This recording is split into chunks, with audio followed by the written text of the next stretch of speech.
Paradas grandiosas. Precisão militar. Coreografias treinadas por meses e meses, dia e noite, que podiam ser vistas até do espaço. A capital moderna, o interior atrasado. E, acima de tudo, uma devoção completa pelo regime. Assim é a Coreia do Norte, o país mais fechado do mundo, que voltou ao noticiário esta semana. O líder Kim Jong-un e o presidente da Coreia do Sul, Moon Jae-in, se reuniram mais uma vez em busca de paz na região. No começo do mês, uma equipe do Fantástico passou 11 dias na Coreia do Norte. Uma nação pequena, pobre, mas que tem armas nucleares. É raro que jornalistas passem tanto tempo lá. Para conseguir o visto, as negociações foram longas e complicadas. Como mostram agora os repórteres Álvaro Pereira Júnior, Stephanie Lotufo e Wellington Almeida. Dia 2 de março de 2018. Procuramos a Embaixada da Coreia do Norte, em Brasília, para uma reportagem sobre um passaporte brasileiro emitido misteriosamente em nome do líder Kim Jong-un. Eu não vou falar sobre isso aqui. Não vale a pena. Ninguém quis gravar a entrevista, mas um diplomata disse: se um dia você quiser fazer uma reportagem no meu país, fale comigo. Nós falamos.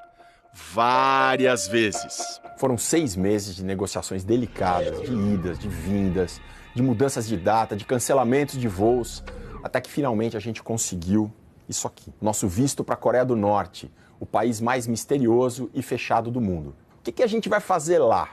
A gente não sabe. A Embaixada da Coreia do Norte não nos passou uma agenda, segundo eles, por questões de segurança. Bem típico de um país tão fechado quanto esse. Para saber o que vai acontecer, só mesmo indo para lá. Saímos de São Paulo. Por que dessa viagem? Me explica, por favor. Eu não sou jornalista. Não me reportagem. Voamos para Doha, no Catar. De Doha para Pequim. De Pequim... Agora começa a última etapa da nossa viagem, que é sair daqui de Pequim, na China, para a capital da Coreia do Norte, para Pyongyang, no voo 121. É 1 hora e pouco de voo e a gente está lá. Já na chegada, uma amostra do rigor dos próximos 11 dias. Malas reviradas na alfândega. Eles cismaram com umas revistas minhas sobre música inglesas, mas passou, vieram 3 pessoas nos recepcionar e agora, de agora em diante, é estrada e trabalho. Nossos guias, vamos chamar assim, falam espanhol. E na van, finalmente, revelam onde vamos ficar. O Hotel Yanggakdo, numa ilhota no rio Taedong, que corta a cidade. No saguão, mais um sinal da vigilância implacável. Uma braçadeira de uso obrigatório. Jornalista, em coreano. É o que eles disseram, o P é de press, imprensa em inglês. E tem que pagar, é 30 euros cada braçadeira. Próximo passo. Aprender as regras para jornalistas estrangeiros. Artigo 25. Proibido cometer atos que distorçam a realidade do país e que violem a estabilidade e os interesses da sociedade. E o Código Penal, no artigo 62, ameaça. Pessoas que cometerem atos de propaganda contra o Estado receberão pena de 5 a 10 anos de reeducação pelo trabalho.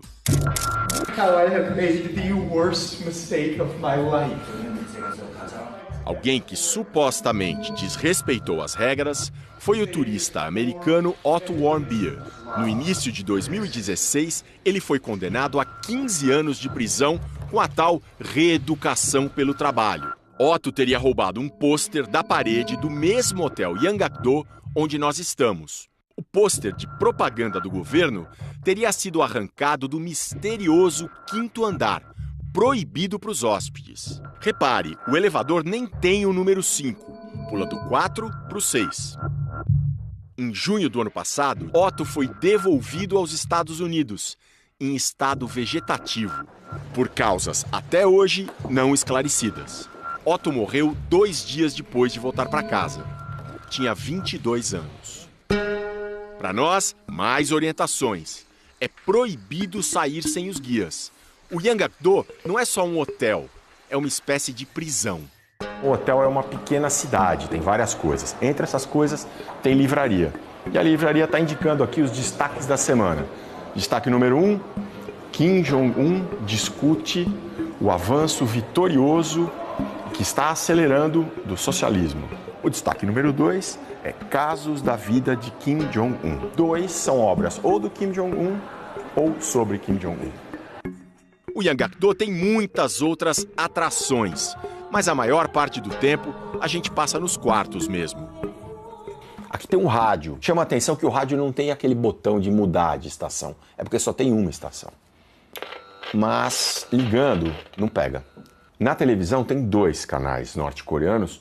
Os 2 passam a mesma programação. Programas que incentivam as pessoas a trabalhar bastante e também tem muito programa a favor do grande líder, a favor do governo. É isso o dia inteiro.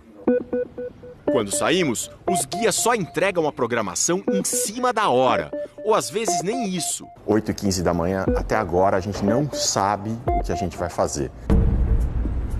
Somos levados para conhecer Pyongyang, seu Arco do Triunfo, suas torres. A limpíssima capital, de 2,5 milhões de habitantes, é a vitrine do regime. Por todo lado, imagens gigantescas de Kim Il-sung, fundador do país, que governou de 1948 a 94, e do filho dele, Kim Jong-il, que comandou de 94 a 2011. Kim Jong-il é pai do atual ditador, Kim Jong-un. A Coreia do Norte é a única dinastia comunista da história. Mensagens políticas dominam a cidade. União invencível com pensamento unânime será eterna. Com nossa frente revolucionária, conquistemos novas vitórias por uma potência socialista. Seguimos o Marechal até o fim dos céus e da terra. Marechal é um título pelo qual Kim Jong-un também é conhecido. Nesse sistema de submissão, esta professora da USP encontra aspectos religiosos e da filosofia do chinês Confúcio, de 500 anos antes de Cristo. O que está abaixo obedece ao que está acima e o que está acima protege o que está abaixo. Os governados têm essa ideologia moral de obedecer completamente ao que está acima, que seria o governante, porque eles acreditam que eles receberam proteção. Para conhecer os governados, vão pegar o metrô. Então aqui os nossos 3 acompanhantes que vão pegar o metrô junto com a gente. É o tempo inteiro sendo vigiado. Entramos. As estações são bem profundas, para serem usadas como abrigos em caso de uma guerra nuclear. No painel, regras curiosas. Proibido transportar animais, exceto pássaros ornamentais ou peixes dourados dentro do plástico. Rapidamente, os guias ordenam: hora de sair. E assim chega ao fim o nosso passeio por uma estação de metrô em Pyongyang. Do lado de fora, entrevistas liberadas, mas os guias vigiam tudo. Pergunto o que esse estudante acha do governo de Kim Jong-un. Nós consideramos o admirado Marechal Kim Jong-un como um nosso pai verdadeiro. E como ele conduz a política nacional nos considerando como filhos e filhas, acho que é um ótimo governo. Com essa moça, o papo é sobre celular. Pergunto para que ela usa. Uso para chamadas de voz, mensagens de texto, jogos. E fotos, manda para os amigos?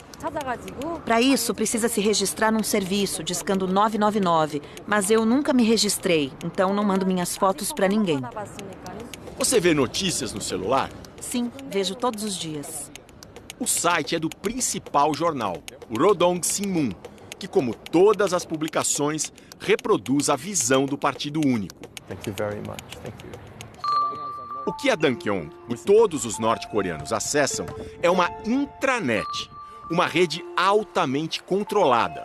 Internet, eles nem sabem o que é, só os estrangeiros podem se conectar oficialmente, comprando celulares especiais. Mas... para ter um pacote de 1 giga, são 200 euros. 200 euros dá R$1.000. Vão ficar sem internet mesmo, paciência. Este aluno do ensino médio nem tem celular. E diz que a maioria dos amigos também não tem. E música, qual o seu tipo favorito? Música revolucionária. E as letras? As que falam do nosso grande líder Kim Jong-un. Chama Justin Bieber. Existe um cantor canadense famoso no Brasil chamado Justin Bieber. Já ouviu falar? O tradutor, que também não sabia quem era Justin Bieber, pergunta. Resposta: não conheço.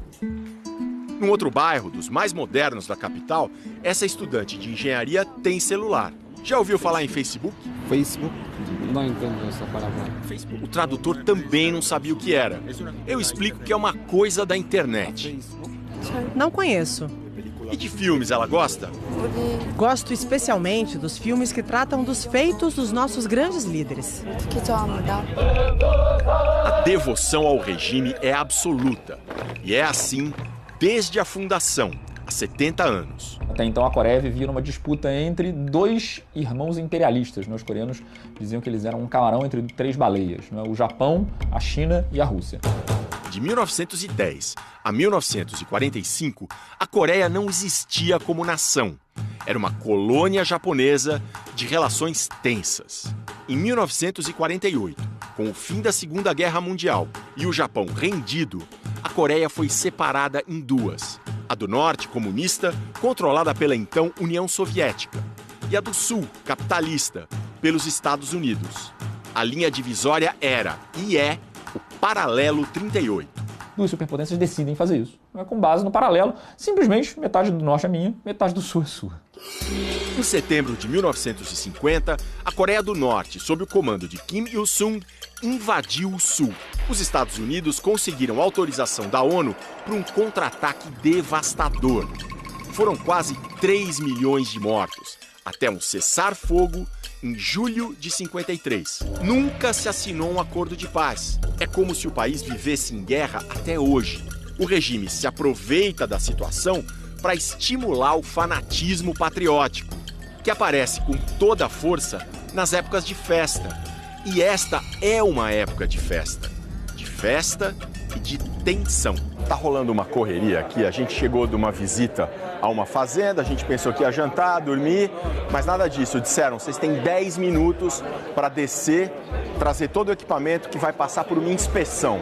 E não dizem mais nada. Depois da inspeção, de horas, os guias mandam entrar correndo no ônibus.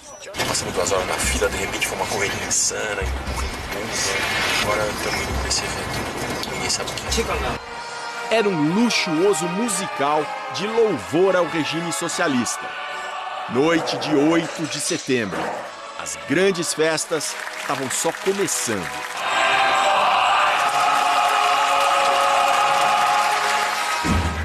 Manhã de 9 de setembro, dia dos 70 anos de fundação do país. Somos levados à grande praça Kim Il-sung.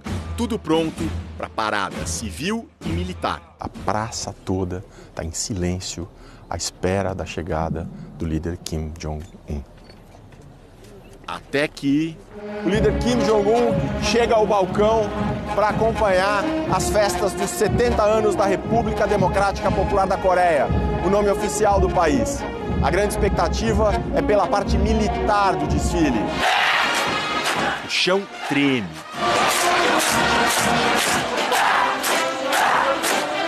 A Coreia do Norte é a sociedade mais militarizada do mundo.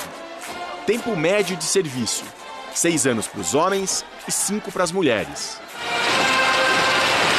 A parada prossegue e uma ausência chama a atenção. Está chegando ao fim a parte militar da parada e não houve a apresentação de nenhum novíssimo armamento, por exemplo, um míssil intercontinental. Isso reforça a atitude menos agressiva que os norte-coreanos vêm tendo nos últimos meses. Ao final de exatas 2 horas, Kim Jong-un celebra ao lado de Lee Jae-shu, o número 3 do governo da China, o principal país aliado da Coreia do Norte. O dia seria longo. À noite, mais uma vez, fomos colocados num ônibus sem saber para onde. Chegamos ao estádio 1º de maio. A entrada foi uma guerra. Lá dentro, os Mass Games, os chamados Jogos do Povo, uma demonstração gigantesca de precisão e sincronia. Só no painel mutante, 20 mil pessoas. muitas delas crianças pequenas. Um dos principais especialistas do mundo em Coreia do Norte comenta: os treinamentos começaram no final de março. A rotina é tão rigorosa, tão intensa, mas provavelmente não existe nenhuma compensação. Só o prestígio de ser uma entre 150 mil pessoas na apresentação. O espetáculo, tecnicamente, é impecável. Mais uma vez, o líder está lá. Os Jogos do Povo não eram tudo. Na noite seguinte, mais grandiosidade. A mesma praça que um dia antes tinha recebido a parada militar, agora seria palco da Marcha das Tochas.